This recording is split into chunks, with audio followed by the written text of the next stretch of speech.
Welcome to Two Weirdos, the sacred space for misfits, mystics, and miracle workers in the making. I'm your host, Denise, truth teller, spirit walker, Bible deconstructor, here to walk with you out of religion and back into divine alignment.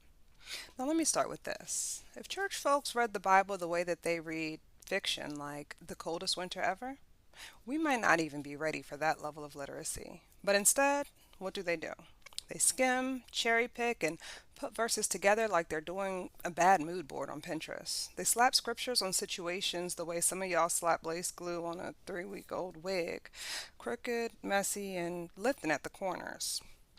And then, bold as brass, they come into my DMs or my comments talking about that's not biblical.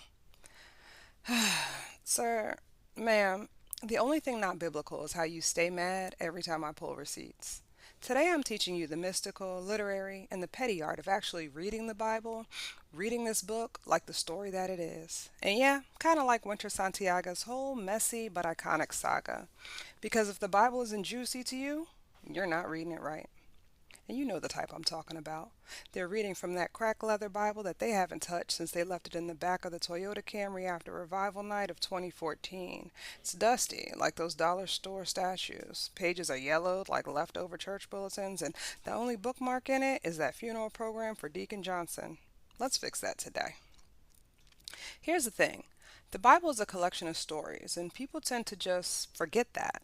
It's battles, drama, betrayals, miracles, mess, hookups, war, weird laws, and places where God shows up. Those moments, they're all filtered through human narrators.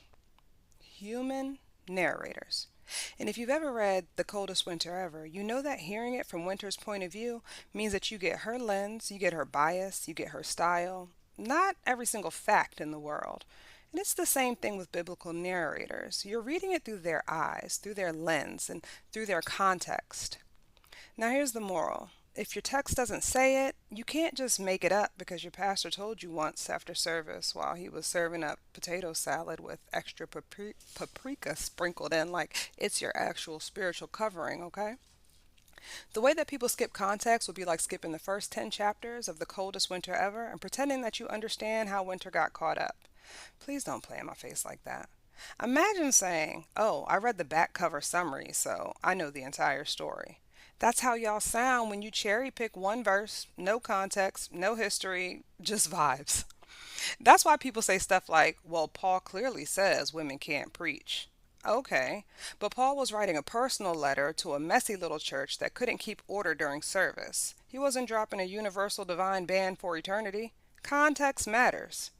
It's like quoting Aunt Cheryl when she said, "Don't bring nothing to my house," after y'all ruined Thanksgiving once, and then acting like that was her permanent stance on family dinners. No, boo. She was mad at you, not making a law for the family tree. So repeat after me. If the text don't say it, it don't say it. Period. Full stop. End of story. Now, people love to tell me once the Holy Spirit came at Pentecost, there was no more divination, no more casting lots, none of that. But the text doesn't say that.